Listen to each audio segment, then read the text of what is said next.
The Sabres Scoop, hosted by Brandon, Jordan, and Tom, talking everything Sabres. Okay, welcome to Sabres Scoop, presented by the Hockey Writers, a once-a-week show covering everything Buffalo Sabres and NHL hockey. We thank you for joining us today, and to make sure you don't miss any future episodes, be sure to subscribe to and like the show on YouTube, follow and share it on Facebook, and catch all the other great hockey content on thehockeywriters.com and on our Twitter feed. You can find us at Sabres Scoop THW and everything else at the Hockey Writer. I have two very eager gentlemen who want to talk Sabres in front of me, and I know you're just so excited for it. Let's have Tom kick it off. We're gonna flash back to last Friday. Something big happened, and it's probably the most exciting Sabres news we have recently. So why don't you kick it off for us? Yeah, so we just came off. We're recording this after watching the Sabres lose their 9th game in a row. So obviously things are not going well in Buffalo, and so we're gonna start off with kind of breaking down. Kevyn Adams had a press conference last Friday.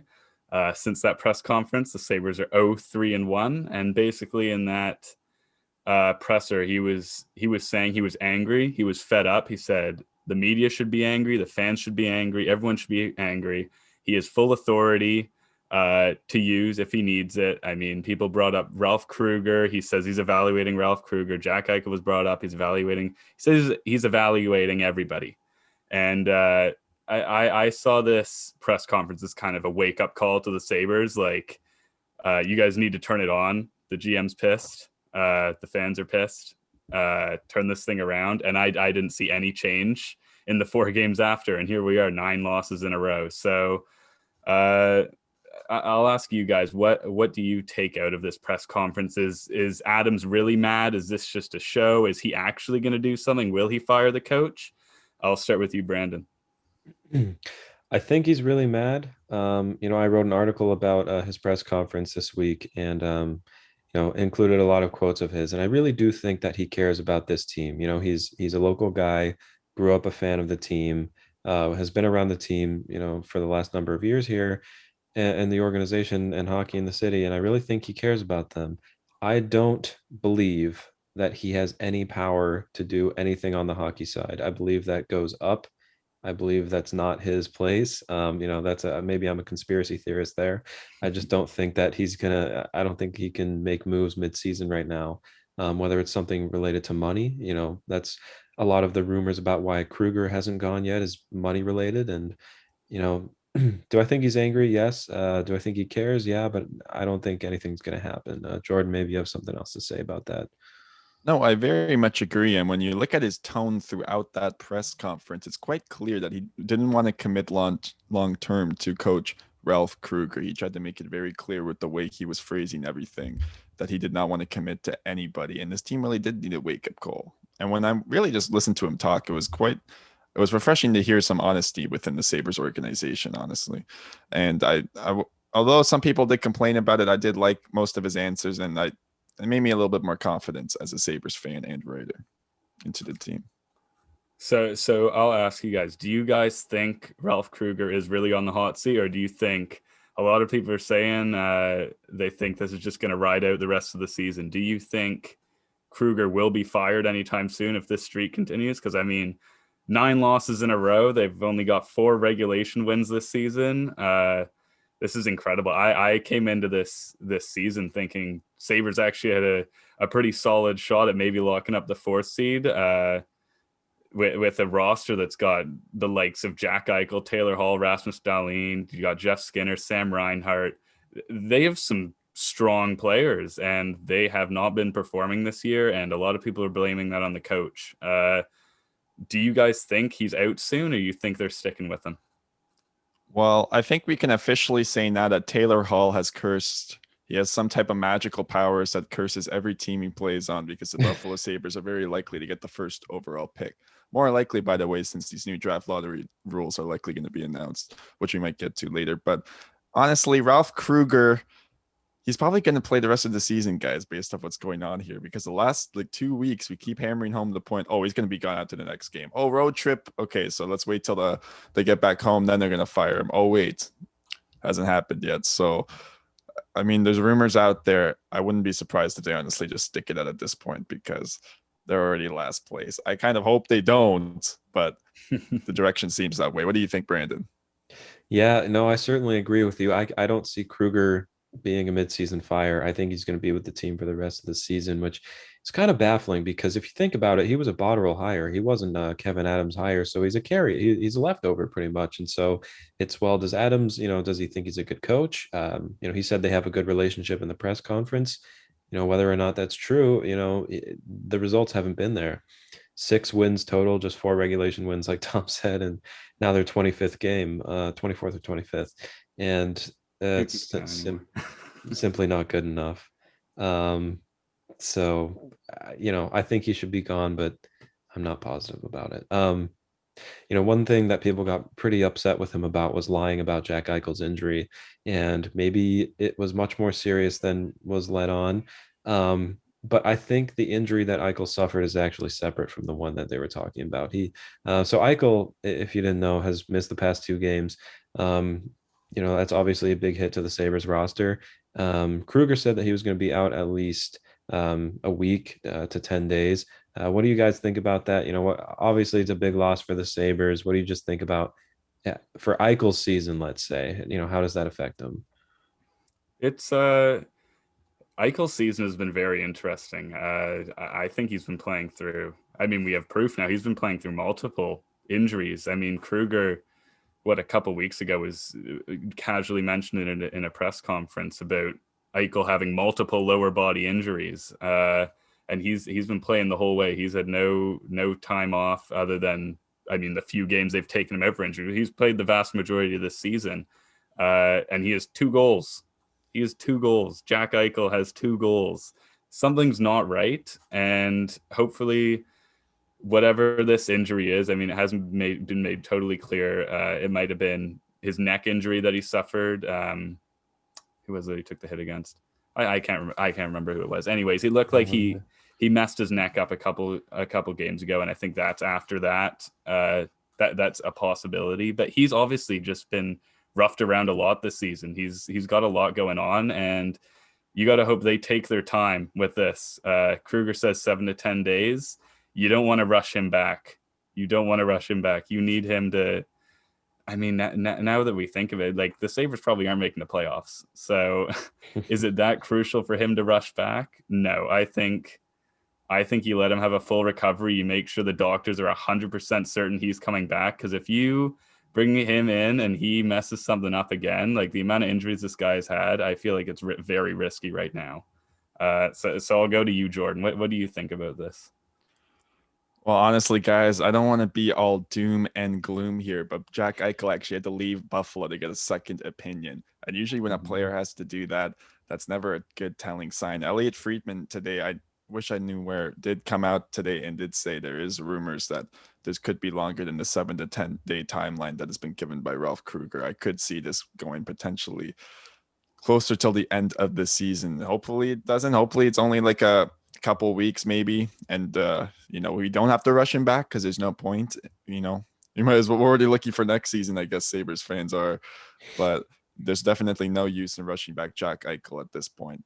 And let's actually use that to move on to our ongoing trade talks. This is all we're going to have to look forward to. We're going to see what Kevin Adams can do here at the trade deadline. There are 4 key names out there on this Sabres roster. First, Eric Stahl. By all accounts, Dave Pognoda of the Fourth Period has come out and said that basically this is a done deal. So this is definitely going to happen before the April 12th trade deadline. Taylor Hall is another name out there. That will be a bit of a tougher one with his $8 million cap hit.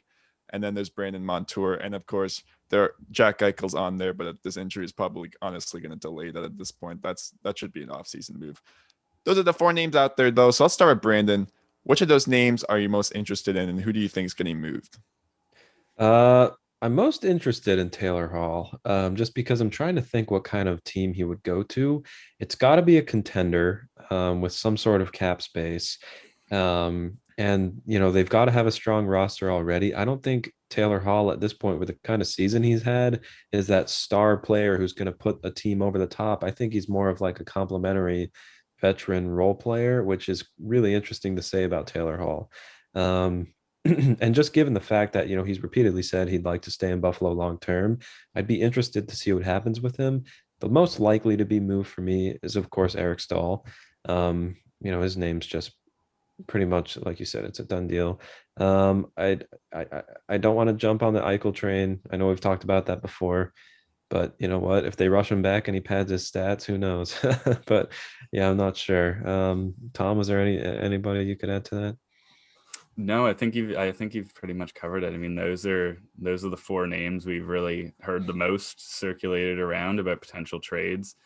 I already thought Eichel was off the table. I didn't see that happening unless Eichel demanded a trade, which last we heard he hadn't, or if the Sabres were the clear winners of a deal. Wouldn't understand the reason to move him. And now with this injury, I think those trade talks should probably just die now. Honestly, Eric Stahl, that's a name that again probably is going to be moved. I mean, we've heard Montreal are there, Toronto. He's going to be a nice, maybe pick up a second rounder, third rounder. I mean, the Sabres have their season's kind of lost. This is a selling team. If Hall does want to come back to Buffalo and he waives his no move clause and he goes off to a contender this year and the Sabres can get a little bit back for him and he comes back next season, that would be great. I don't know what's really going to happen on the trade front, because to be honest, I think the Sabres should have made a trade a very long time ago. We've seen goaltending would have been a great one, especially when Ullmark went out, but I guess we're not getting that now. Adams stated in a press conference that he's satisfied with the goaltending, even though both the Sabres goalies playing right now are sub 900 save percentages. So if that's what satisfies you in net, then I don't know. But this season, I think, is pretty much lost. He hasn't made trades yet. It's taken too long, but people will definitely be moved before the deadline. So I guess we can get into our next discussion here. We're kind of going back to coaching. Bruce Boudreau is living in Pennsylvania now, and he's looking for a coaching job. So if Kruger were to be fired, which he hasn't been yet after 9 losses in a row and 4 regulation wins in 25 games, Boudreau has said that he has the Sabres high on his list, or someone has come out and said that this is a team that he would potentially go to. What are your thoughts on this? Do you think he's an upgrade over Kruger? Do you see this happening? I'll start with you, Brandon. He's certainly an upgrade over Kruger. This is a coach who has winning pedigree in the NHL and a good coaching record and has coached good teams for a long time. Ralph Kruger is not that. Before the Sabres, he had not coached for a number of years. He was in Europe with a soccer team, so you got to look at the guys who are going to bring in the experience and be able to handle a group of guys like this. Right now, the Sabres have a mix of veteran players and young players, and Bruce Boudreau, revered by people around the league as, a good guy, good coach. I think he could do much more with this roster than Kruger could, and he might be the best choice there. What do you have to say about it, Tom? Jordan disappeared. Jordan's disappeared. Okay. Well, before we get him back, you got anything to add to that? Yeah. I think if the Sabres are bringing in a new guy, you can't just bring in anyone. You need to bring someone who's qualified. Yeah, the amount of coaches the Sabres just keep going through, it seems like they come in and out every single year. You need to find someone who is going to lead this team and actually bring them to success. So if Kruger's out, this next hire has to be a good one. And I think Boudreau is a good candidate. And now we have Jordan back, so I'll get his take. Yeah, guys, Bruce Boudreau has me speechless over what he could bring over Ralph Kruger at this point. And maybe he had to leave this Zoom call, actually. And maybe my Zoom call to cut out just what Bruce Boudreau could do. But no, it is interesting to see because obviously now Jeff Skinner just scored his first goal of the season. And when you look at the analytics, Bruce Boudreau's systems heavily weigh in on that. He's all defense, all no offense, low event hockey. And that's basically what has happened now with this team is it's a slow event hockey and it's not playing to anybody's strengths. You can clearly see that when you watch Rasmus Dahlin play. He is not the same guy that was playing in the SHL that made him the first overall pick in 2018. I think Bruce Boudreau, although he's kind of regarded as a guy who kind of can't take that step to the Stanley Cup, we just need a team that can get to the playoffs. I think Bruce Boudreau would be a decent option at this point. I think any Sabres fan would take the playoffs at this point. Yeah, because then it would actually be worth paying a fortune to go see, which is what you'd have to pay right now if you want to go see the Buffalo Sabres. Tickets are on sale, like we said in the previous episode or a couple of episodes ago. The Sabres are going to start hosting at 10% capacity, and that's roughly a little bit under 2,000 fans. And from what I've seen on social media, the cheapest ticket that you can get to go see the Buffalo Sabres at KeyBank Center is $90 a pop. And I mean, that's something. There was a season ticket holder who opted out. They had the seniority if they wanted to go to the games, and they opted out. They said that his season tickets cost $55 usually, and it's going for $90 right now. And of course, that includes a COVID test and whatever other game essentials. What do you guys think of that? Would you go see the Buffalo Sabres right now? Let's just do something as simple as that. If I could get across the border, maybe I'd hop over and watch. But True. It really does interest me. I don't know what the other teams are selling their tickets for, but to go to a game, 10% capacity, under $100. I mean, Jordan and I are from Toronto, and yeah, that sounds good to us. Yeah. Oh, really? Okay. You can't get into a Leafs game can't even sit in the nosebleeds with a blocked view for less than $100. So $90 really kind of tells you where this team is and where this fan base is right now. And I'm not even sure they're going to be able to sell out 10% capacity. Fans are very, very, very upset with this team right now, especially what they were expecting coming into this season and just the disappointment and the lack of moves and addressing stuff. I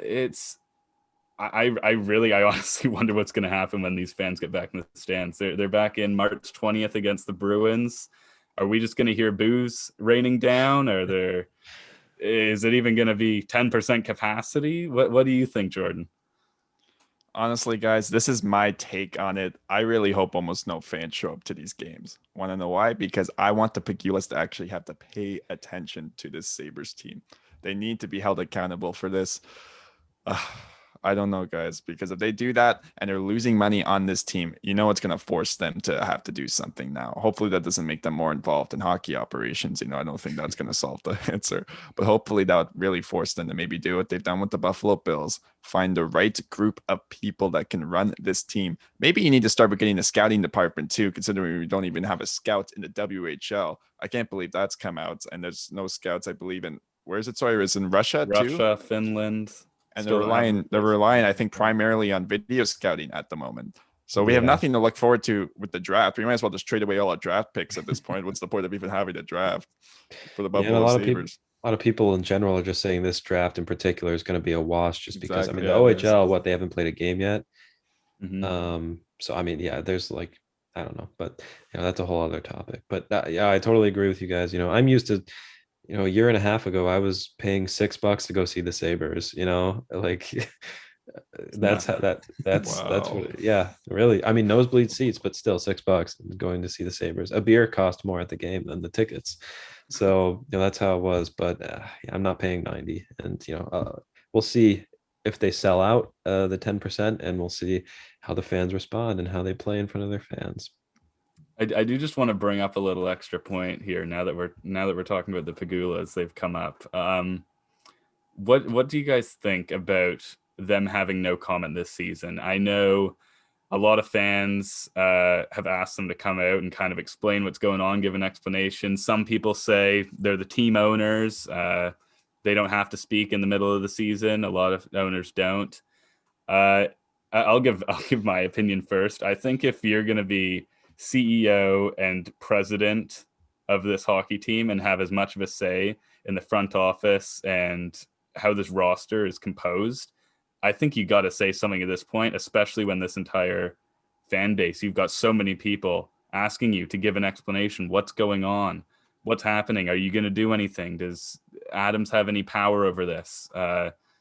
They haven't said a word. And Kim Pegula the other day was on Good Morning Football talking about the Buffalo Bills, and we haven't heard her say anything about the Sabres on any radio station.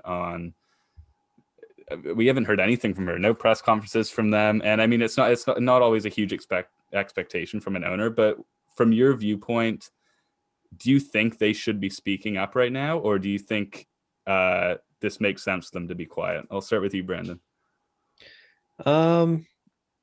Yeah, they're an interesting ownership group. I've talked about their leadership style with the Sabres, and it's just so, like you said, it's kind of bizarre how the Buffalo Bills from the top down in the NFL have a great culture, all the right pieces in place. GM and coach are fantastic. Player development's great leadership group and young players up and coming. They have their stud and Josh Allen at quarterback. I guess the counterpart in the NHL would be Jack Eichel, and for whatever reason, he hasn't had the same success. The GM and coaching situation just hasn't been stable for the Sabres. There's a lot of moving parts. I think they do need to come out and say something. Not sure it's going to happen just because, history shows, but I don't know. Jordan? Yeah, honestly, just to reiterate some of the points, I would like to see them come out. When you see Kim Pegula talking about the Buffalo Bills all over the place, like she did just this past week, it is very, it's a little bit daunting, And the Buffalo Bills, I believe, just signed somebody for $40 million today. They re-signed one of their players. I'm not the biggest football guy, but they're very willing just to commit money and just to really help that team grow. It doesn't really seem like they're doing that with the Buffalo Sabres. So I don't know, guys. I mean, the Peculas, I'm not sold on them. I mean, I've never really been. I don't know how you could be. They've been on this team for 10 years now. And since they've been here, they haven't gotten to this. They haven't been able to do it. So with that, let's get to our mid-episode plug. Tom, kick it off. All right. So you're watching the Sabres Scoop presented by the Hockey Writers. You can subscribe to our show on YouTube, follow us on Facebook, and catch all the great hockey content at thehockeywriters.com and our Twitter feed at Sabres Scoop THW. And we are joined by Jake Deemer, a Pittsburgh Penguins writer here for THW. He also writes for the Derrick and the News Herald newspaper in Oil City, Pennsylvania. You can find him on Twitter at RealJakeDeemer. We can confirm that we have the real Jake Deemer here in Zoom tonight. How are you doing, Jake? Good. How are you guys doing? We're doing pretty good. So obviously we see the Pittsburgh Penguins win 5-2 over our Buffalo Sabres. We had a strong night from Evgeny Malkin, of course, which has kind of been a question for him. What do you think about the game tonight? Well, I thought it was a good overall game. I didn't love the first goal that Jari gave in. You said you wanted to see that power move out of Tage Thompson a little more. I liked it, but on Jari's end, I didn't really love it. But, I thought it was a pretty overall competitive game for the most part, at least through for the first 60 minutes. But then it kind of started to go the way where the Sabres showed their colors and the Penguins were just too much for them.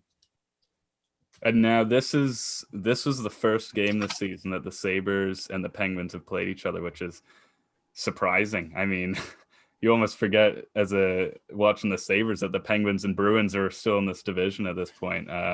Still haven't played the Bruins yet. Did you notice anything different from the opponents the Penguins have played coming in against the Sabres? Was there anything that stood out about their game that you noticed differently about the other opponents?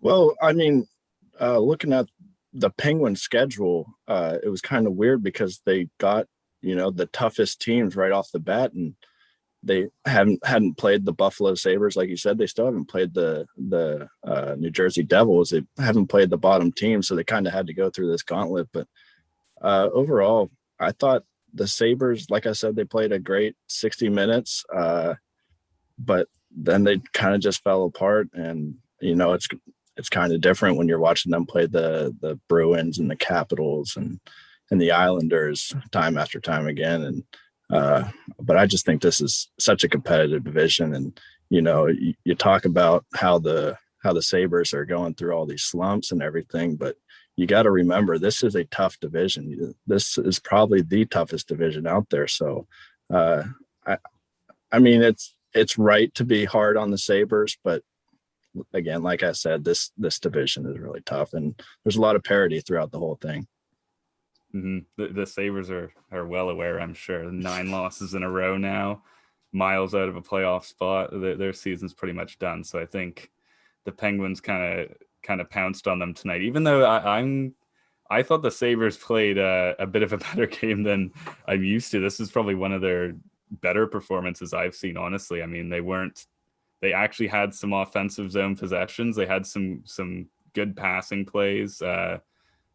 What one concern for me now, I guess we can discuss this, is Dylan Cousins going down with that a hard hit against the boards from Aston Reese, and he didn't return to the game.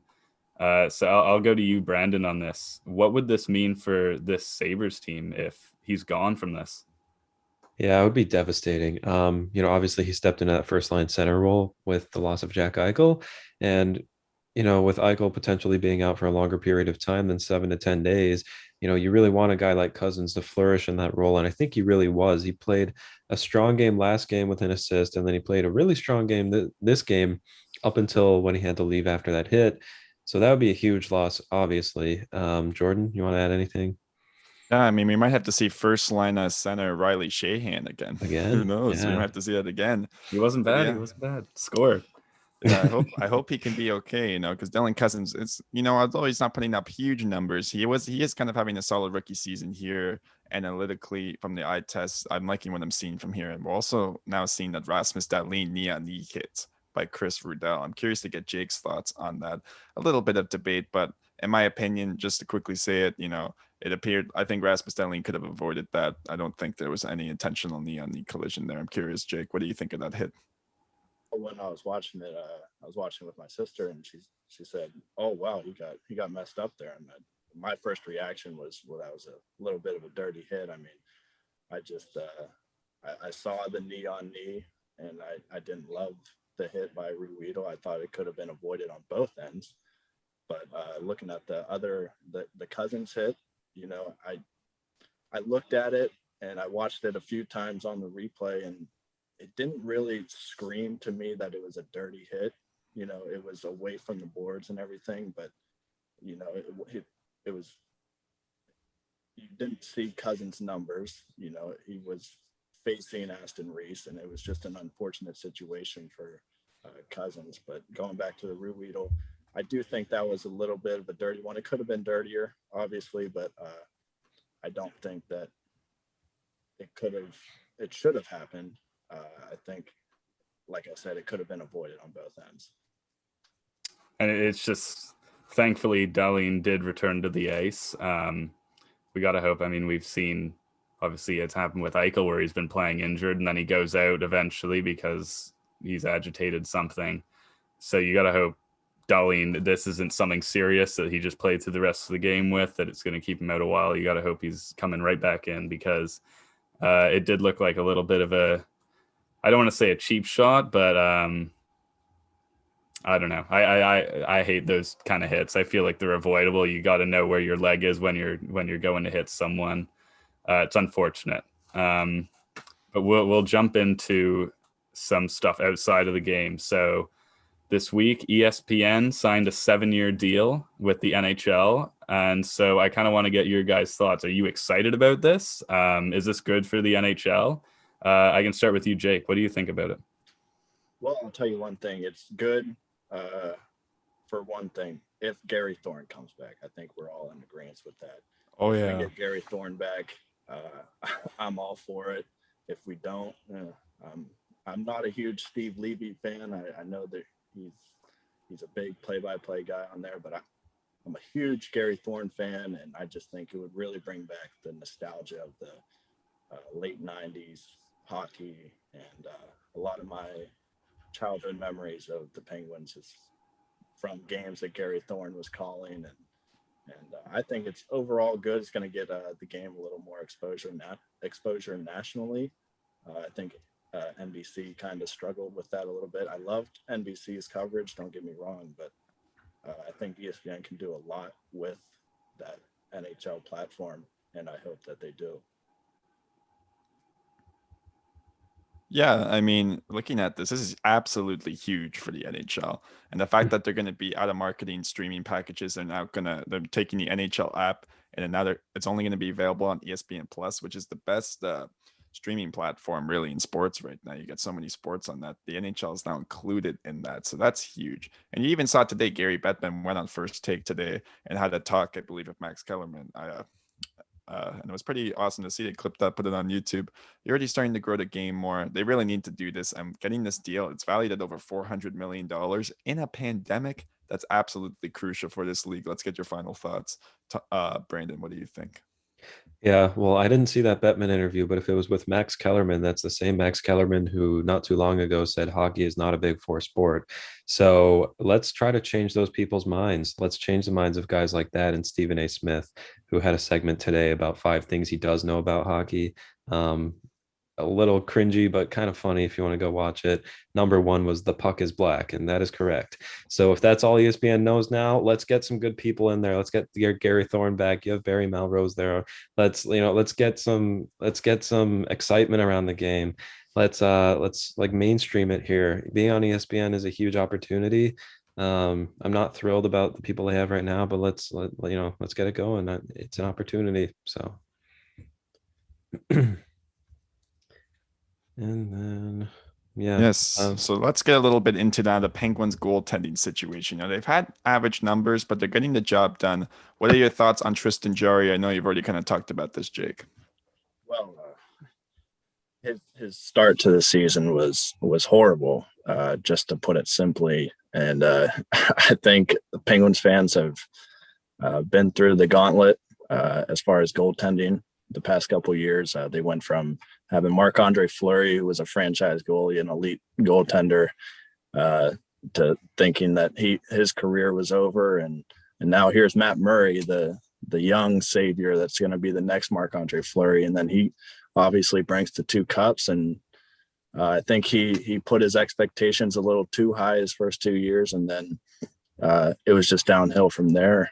But then Jarry comes in, Murray leaves.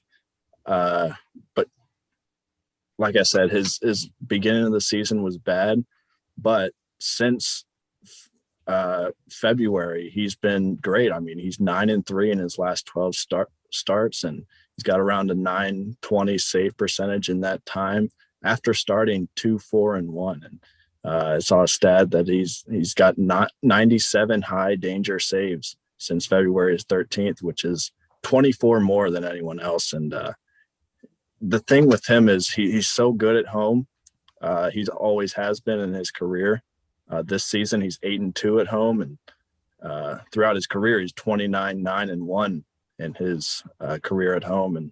And then if you go to his road numbers, he's 2-5-1 this season with 3.82 goals against average, and that corresponds with his career numbers. He's 15-18-4 away. So I think he just needs to clean that up. But he's got the swagger, and he stays square to the shooter. He's really showing some good tendencies, and you saw him tonight trying to score in the empty net. He did that in the AHL. So I like his swagger. I like where his game is headed right now. And we haven't seen very much of him. I mean, we haven't seen him this season. I mean to say, we'll see him again on Saturday. And so the Penguins are third in the East right now. So they're in good spot to secure a playoff spot this year. Where do you see them finishing? Do you think they still finish in and around that area? How do you think this is going to play out? Who makes the playoffs? You can go. Well, you always want to be optimistic, right? As a Penguin fan and someone that follows the Penguins, you know, they have this long streak of not missing the playoffs. So you really want them to, and you really always think that they are going to make the playoffs. But like I said, this is the toughest division in the league. I think so. And they got even that top 4, Boston, Washington, and the Islanders and Philadelphia. They got their hands full.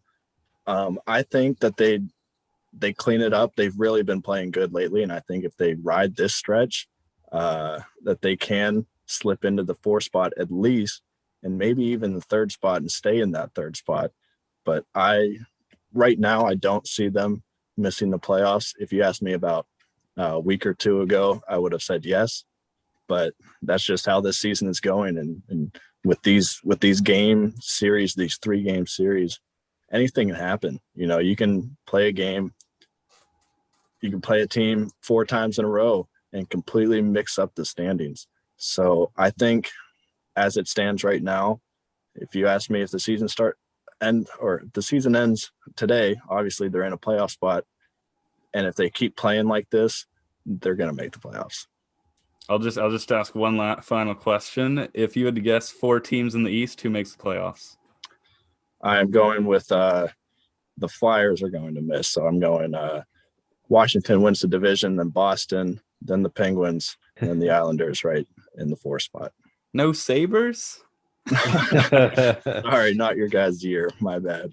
I would say the rivalry might be impacting your decision right there. But honestly, the Philadelphia Flyers haven't been that amazing of a team, especially compared to what they were last year. So I'm kind of in agreement with you. That might be seen somewhat as a hot take, but honestly, I think I'm agreeing with Jake here. And honestly, guys, I think we're ready here to wrap up. We thank you for joining us. This has been Sabres Scoop, presented by the Hockey Raiders. Make sure to subscribe to the show on YouTube, follow and share the show on Facebook, and follow us on Twitter at Sabres Scoop THW. We'd also like to thank Jake Deemer for joining us this time around. And make sure to go follow him at Real Jake Deemer on Twitter. He's the real deal, like James Neal. Don't miss out on all the great hockey content on thehockeyraiders.com. From Brandon and Tom, this is Jordan, and this has been Sabres Scoop. Until next time.